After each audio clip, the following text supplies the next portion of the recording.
भाग्य का चुना हुआ का अगला एपिसोड। कदम रखते ही आवाज गायब हो गई। आरब ने पीछे मुड़कर देखा। जिस द्वार से वो आया था वहां अब कुछ भी नहीं रहा। ना द्वार, न रोशनी, न रास्ता, सिर्फ काला विस्तार। उसने आगे बढ़ने की कोशिश की। उसके पैरों के नीचे जमीन नहीं थी, फिर भी वह गिर रहा था। ऐसा लग रहा था मानो वह किसी अंतहीन खालीपन के बीच खड़ा हो। उसने अपनी हथेली आगे बढ़ाई। सुनहरी ऊर्जा की एक छोटी सी लौ उभरी, लेकिन अगले ही पल लौ बुझ गई। आरव की भवें सिकुड़ गई। उसने दोबारा कोशिश की। इस बार उसकी तलवार चमकी, एक पल के लिए, फिर उसकी रोशनी भी अंधेरे ने निगल ली। दूर कहीं एक कदमों की आवाज सुनाई दी, ठक ठक ठक। फिर चारों तरफ सन्नाटा छा गया। आरव ने तलवार कसकर पकड़ ली। आवाज करीब आ रही थी, लेकिन सामने कोई नहीं था।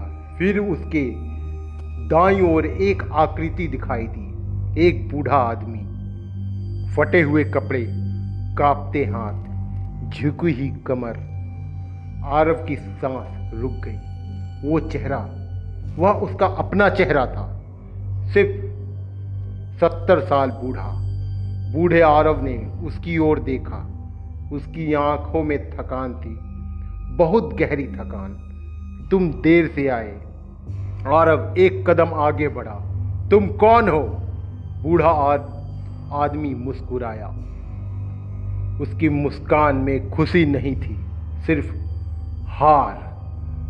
उसकी मुस्कान में हार दिख रही थी। उसके सामने की ओर इशारा किया। अंधेरे में धीरे धीरे दृश्य बनने लगे।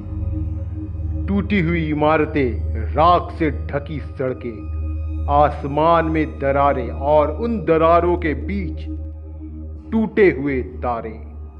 एक बच्चा मलबे के बीच बैठा था। उसकी आंखें आरब को खोज रही थी। हीरो आएगा ना? उसके पास बैठी महिला ने कोई जवाब नहीं दिया। उसकी निगाहें खाली थी। आरब ने मुट्ठियां भींच ली। यह भविष्य नहीं हो सकता। बूढ़े आरब ने कुछ नहीं कहा। वह बस चलता रहा। हर कदम के साथ एक नया दृश्य उभर रहा था। टूटी हुई तलवारों को पकड़े हुए घुटनों के बल बैठी थे आदित्य। आकाश की ओर देखते हुए पत्थर की मूर्ति बन चुका था महर्षि सूर्य केतु। उनका त्रिशूल आधा टूट चुका था और फिर एक सिंहासन, काले और सुनहरे प्रकाश से बना हुआ, उस पर कोई बैठा था। उसकी उंगलियां सिंहासन पर धीरे धीरे चल रही थी। आरव आगे बढ़ा। वह चेहरा धीरे धीरे रोशनी में आगे आया। आरव रुक गया। सिंहासन पर बैठा व्यक्ति वो खुद था, लेकिन उसकी आंखों में कोई भावना नहीं थी। ना क्रोध, ना दया, ना पछतावा, सिर्फ शून्य। तुम लड़ते रहोगे, सिंहासन पर बैठे आरव ने कहा। एक जीत के बाद दूसरी लड़ाई, एक बलिदान के बाद दूसरा बलिदान। उसने सिर उठाया और आखिर में उसने चारों ओर इशारा किया। वीरान दुनिया, टूटे हुए तारे, खाली आसमान, यही बचेगा। आरव ने तलवार उठाई। सिंहासन वाला आरव हंसा नहीं, वह उठा भी नहीं, बस देखता रहा। आरव ने वार किया। तलवार उसके शरीर के आर पार निकल गई, जैसे वहां कुछ था ही नहीं। अचानक अंधेरे में एक दरार चमकी। एक छोटी सी सुनहरी रोशनी, फिर दूसरी, फिर तीसरी। आरब ने मुड़कर देखा। एक छोटी बच्ची दोनों हाथों से उस रोशनी को बचाने की कोशिश कर रही थी। हवा तेज थी, रोशनी कांप रही थी, लेकिन बुझ नहीं रही थी। बच्ची ने ऊपर देखा। अगर सब खत्म होने वाला है, उसने रोशनी को अपनी हथेलियों से ढक लिया, तो फिर यह अभी तक जल क्यों रही है? चारों तरफ सन्नाटा छा गया, लंबा सन्नाटा। सिंहासन पर बैठा आरव पहली बार चुप हुआ। आरव ने धीरे धीरे अपनी तलवार नीचे कर दी। वह बच्ची की ओर बढ़ा। उसने अपनी हथेली उस छोटी लौ के पास रखी। लौ थोड़ी बड़ी हो गई, फिर और बड़ी, फिर और। कुछ ही सेकेंडों में वह रोशनी पूरे अंधेरे में फैलने लगी। दूर खड़े बूढ़े आरव के चेहरे पर पहली बार मुस्कान आई। अचानक पूरा शून्य लोक कांप उठा। अंधेरा पीछे हटने लगा और उसके बीच से एक आवाज गूंजी, दिलचस्प। दो विशाल आंखें खुली, न लाल न सुनहरी, बस खाली, पूर्ण शून्य जैसी। तुमने शून्य को हराने की कोशिश नहीं की, तुमने उसके भीतर रोशनी जलाई। अंधेरे के बीच एक आकृति बनने लगी, विशाल, शांत और अनंत। शायद एक लंबा विराम। तुम सच में अलग हो आरव। और पहली बार शून्य लोक में एक तारा चमका, फिर दूसरा, फिर तीसरा, और देखते ही देखते अंतहीन अंधेरे में आकाश बनना शुरू हो गया। शून्य लोक का अंधेरा अब वैसा नहीं रहा था जैसा कुछ समय पहले केवल खालीपन था। वहां अब छोटे छोटे तारे टिमटिमा रहे थे। आरव ने हाथ बढ़ाकर एक तारे को छुआ। तारा उसकी उंगलियों के चारों ओर घूमने लगा, जैसे किसी पुराने दोस्त ने उसे पहचान लिया हो। तभी एक टक की आवाज आई, फिर दूसरी।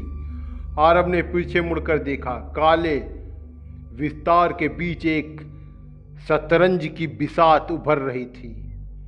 उसके मोहरे साधारण नहीं थे। एक तरफ सुनहरे सैनिक खड़े थे, दूसरी तरफ काले। हर मोहरे के चेहरे थे, हर चेहरे पर भाव थे, डर, आशा, क्रोध और प्रेम। बिसात के दूसरी ओर कोई बैठा था। चेहरा धुंधला, आंखें दिखाई नहीं दे रही थी, बस उसकी उंगलियां एक में मोहरे को धीरे से आगे बढ़ा रही थी। एक काला सैनिक आगे आया। उसी क्षण दूर कहीं एक तारा बुझ गया। आरव की आंखें सिकुड़ गई। उसने एक सुनहरा मोहरा आगे बढ़ाया। आकाश में एक नया तारा जल उठा। कुछ देर तक केवल यही होता रहा। एक चाल, एक तारा बुझता, एक तारा जन्म लेता। धीरे धीरे बिसात बदलने लगी और मोहरे की जगह लोग खड़े थे। एक किसान, एक सैनिक, एक माँ, एक बच्चा, एक बूढ़ा व्यक्ति। आरव ने देखा, वह बच्चा वही था जिससे उसने पहले मलबे के बीच देखा था। बच्चा मुस्कुराया। अब की बार हीरो समय पर आएगा ना? आरव कुछ कह नहीं पाया। उसने बस सिर हिला दिया। अचानक बिसात के बीच एक दरार पड़ी। दरार से काला धुआं निकलने लगा। धुएं ने एक आकृति का रूप लेना शुरू किया। वही खाली आंखें, वही शांत चेहरा, शून्य, निराकार। उसने कोई हमला नहीं किया, कोई शक्ति नहीं दिखाई, बस तारों की ओर देखता रहा। तुम इन तारों को बचाना चाहते हो आरव? आरव चुप रहा। इनमें हर तारा एक संसार है। एक तारा उसकी हथेली पर आकर ठहर गया। उसके भीतर एक शहर दिखाई दिया। बच्चे खेल रहे थे, बारिश हो रही थी, लोग हंस रहे थे। फिर तारा बुझ गया। शहर गायब, बारिश गायब, आवाजें सन्नाटे में बदल गई, मानो कुछ वहां था ही नहीं। शून्य, निराकार ने पहली बार आरव की ओर देखा। अब बताओ, क्या तुम एक संसार को बचाने के लिए 1000 संसारों को मिटा दोगे? सन्नाटा, चारों तरफ सन्नाटा छा गया। हवा भी रुक गई। दूर चमकते तारे जैसे उत्तर का इंतजार कर रहे थे। आरव ने ऊपर देखा। अनगिनत तारे, अनगिनत दुनियाएं, अनगिनत जिंदगी। उसने आंखें बंद कर ली। कुछ क्षण बाद उसने अपनी तलवार जमीन में गाड़ दी। उसकी सुनहरी रोशनी धीरे धीरे फैलने लगी। एक तारे तक, फिर दूसरे तारे तक, फिर तीसरे। मैं निर्णय लेने नहीं आया, आरव ने धीरे से कहा। मैं रास्ता खोजने आया हूं। शून्य निराकार की आंखों में पहली बार हलचल हुई, बहुत हल्की लेकिन थी। अचानक पूरी बिसात कांपने लगी। एक एक करके सारे मोहरे आसमान में उठने लगे, सुनहरे काले दोनों। फिर वे तारों में बदल गए और तारों से एक आकृति बनने लगी, इतनी विशाल कि उसकी परछाई आकाश गंगाओं पर पड़ रही थी। आरव ने ऊपर देखा। उसका दिल एक पल के लिए रुक गया, क्योंकि वह चेहरा उसने पहले भी देखा था सत्यलोक में। सुनहरी आंखों के पीछे इस बार वह पूरी तरह सामने था, निराकार। लेकिन इस बार वह किसी देवता जैसा नहीं लग रहा था। वह थका हुआ लग रहा था, बहुत पुराना, बहुत अकेला। मैंने सभ्यताओं को जन्म लेते देखा है, मैंने उन्हें समाप्त होते देखा है। उसने एक बुझते हुए तारे को हथेली में पकड़ लिया। हर बार कहानी एक जैसी खत्म होती है। उसने तारे को खुली हवा में छोड़ दिया। तारा राख बन गया। आरव उसकी ओर बढ़ा। दोनों अब आमने सामने खड़े थे, एक के पीछे अनगिनत बुझते तारे, दूसरे के पीछे धीरे धीरे जन्म लेते नए तारे। अगर हर कहानी खत्म होती है, आरव की आवाज धीमी थी, तो शायद समस्या अंत नहीं। निराकार ने पहली बार धीरे सीधी उसकी आंखों में देखा। शायद समस्या यह है कि तुमने नई कहानी लिखनी बंद कर दी है। फिर उसके बाद एक लंबे सन्नाटे के बाद, मानो समय भी सुन रहा हो, फिर एक तारा चमका, फिर दूसरा, फिर तीसरा। पहली बार शून्य निराकार मुस्कुराया, बहुत हल्का, लगभग अदृश्य। अंधकार देव ने आकाश की ओर देखा। महर्षि सूर्य केतु ने अपनी आंखें बंद कर ली। अनन्या ने होठों पर अनजाने में मुस्कान आ गई। किसी ने कुछ नहीं कहा, लेकिन सबने महसूस किया कुछ बदल गया था, बहुत गहराई में, बहुत दूर। और उसी क्षण आकाश में सबसे ऊंचे हिस्से में एक नई दरार उभरी। उस दरार के भीतर से केवल एक आवाज आई, तो यह निर्णय तुमने ले लिया, अब मेरी बारी है। दरार के भीतर दो आंखें खुली, ना सुनहरी ना काली, चांदी जैसी, ठंडी, निर्विकार। और पहली बार निराकार के चेहरे से मुस्कान गायब हो गई।